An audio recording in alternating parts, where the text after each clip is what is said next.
Students आशा करे आपण मैंने भलरे थे खुशी थे आम आज एक रिक्रुटमेंट विषय आलोचना करवा। यही जो रिक्रुटमेंट कौट बाहरी State Bank of India recruitment बाहरी post recruitment of junior associates customer supports and sales यही पोस्ट पर रिक्रुटमेंट बाहरी। यह जो रिक्रुटमेंट बाहरी आम ऑनलाइन मोड अप्लाई करवा।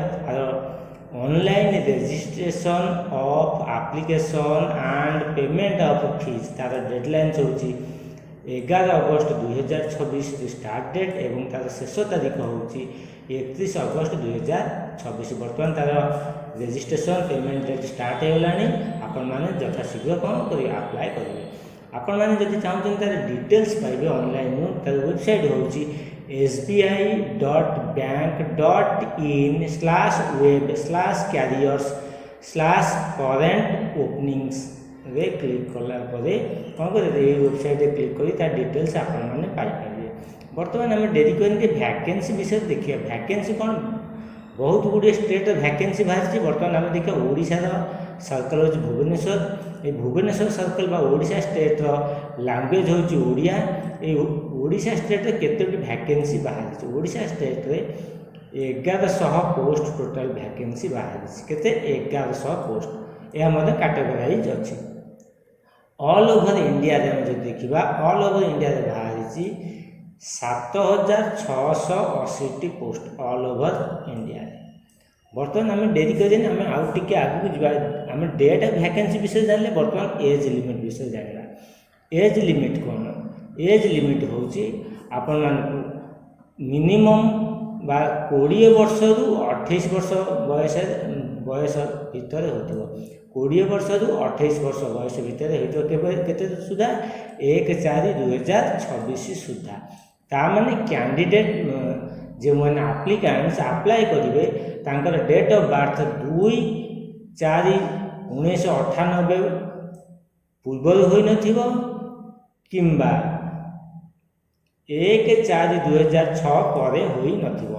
एज रिलैक्सेशन मध्य रही अपर एज लिमिट आज पर गवर्नमेंट रूल्स अनुसार एज रिलैक्सेशन मध्य रही। Age relaxation of upper age limit में मध्य रही।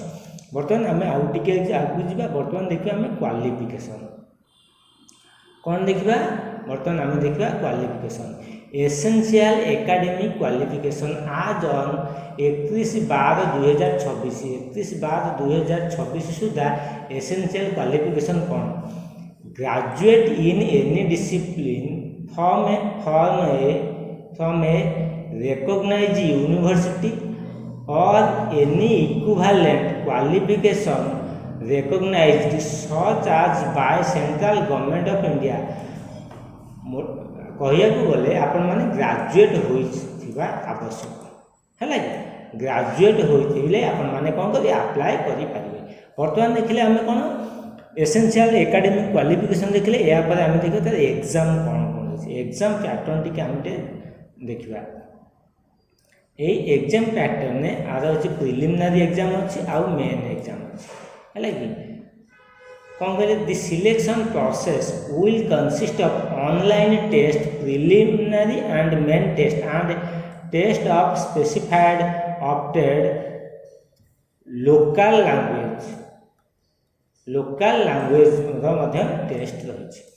प्रिलिमिनरी आउ कौन रही ना मेन रही। फेज 1 हूँ preliminary examination consist of test of 100 marks conducted online यहाँ हम आपंकर एवं the test would B 1 our. यहाँ हूँ 1 आवर ड्यूरेशन हम कंसिस्ट ऑफ 3 सेक्शन आज 3टा सेक्शन अच्छे कौन गोटे हूँ इंग्लिश लैंग्वेज रही न्यूमेरिकल एबिलिटी रही रीजनिंग एबिलिटी रही। टोटाल के 1 आवर हूँ 100 मार्क्स 100 टी क्वेश्चन आसो एवं 100 मार्क्स कौन हम ना एग्जाम हम। यहाँ हूँ आप प्रिलिमिनरी। यहाँ पर देखिए आम मेन को जी मेन कौन रही।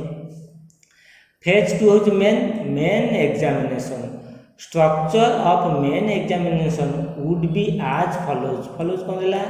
जनरल और फाइनेंशियल अवेयरनेस रहा आउ कौन रहा जनरल इंग्लिश रहा क्वांटिटेटिव एप्टीट्यूड रहा आउ कौन क्वांटिटेटिव एप्टीट्यूड रहा आउ कौन रहा reasoning ability computer reasoning ability आउ कौन रहा कंप्यूटर रहा ये हूँ केते मार्क्स ये हूँ केते टोटाल 190 क्वेश्चन आसीबो 200 मार्क एवं आवाज हूँ 2 घंटा 40 मिनिट। बर्तमान मेन एग्जाम आ प्रिलिमिनारी एग्जाम आम कौन कले विषय डिस्कसन कले यापर आम टे देखा कौन रहा एप्लिकेशन फी। बर्तमान देखा कौन एप्लिकेशन फी ये जो एप्लिकेशन फी रही application fee and intimation charge non refundable यहाँ कौन रही एससी एसटी पीडब्ल्यूबीडी एक्सएस डीएक्सएस तांको पाई कौनसी फी नहीं एवं जनरल ओबीसी ईडब्ल्यूएस स्टूडेंट्स मानक पाई 750 टंका रही कौन तार एप्लिकेशन बा इंटीमेशन चार्जेस फी। यापर आम टे बुझा आगु जाइए हाउ टू अप्लाई आम कि अप्लाई करवा अप्लाई आपण मैंने करने टिके आम आगे पढ़ा हाँ आउ ये टे एग्जाम सेंटर डिस्कसन करवा आमर ओडिशा एग्जाम सेंटर रही बालेश्वर ब्रह्मपुर गंजाम भुवनेश्वर कटक राउरकेला संबलपुर ढेंकानाल ये एवं सब स्टेट मानक रही आम ओडिशा रही आउ टे देखा आम कौन करवा कि आम अप्लाई करवा डिटेल्स तो आम सब एडवर्टाइज पाइबा एडवर्टाइज कौट डाउनलोड कले जानले बर्तमान आप कौन करेंगे लॉगिन को करेंगे कौट ना sbi.bank.in/web/careers/current opening से क्लिक करेंगे। क्लिक कला रेस्पेक्टिव एडवर्टाइज क्लिक करेंगे ये एडवर्टाइज को कौन करेंगे मन रखते डाउनलोड करेंगे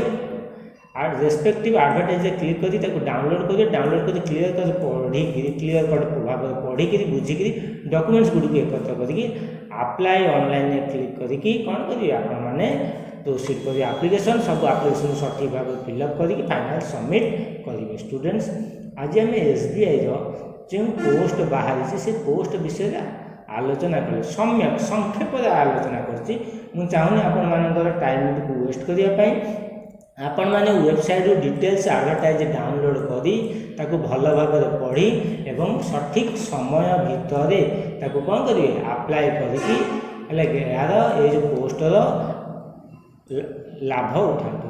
आज वीडियो देखिए पुणी आपण मान सहित देखा आउ एक नुआ एक वीडियो नुआ किसी विषय वस्तु नहीं मुझे सम्मुखर उपस्थापन करी से आपण मैंने मोर चैनल को गौरव भाव लाइक करूँ शेयर करूँ सब्सक्राइब करूँ सब्सक्राइब करने समय बेल आइकन बा नोटिफिकेशन बटन को प्रेस करने भूलिए ना।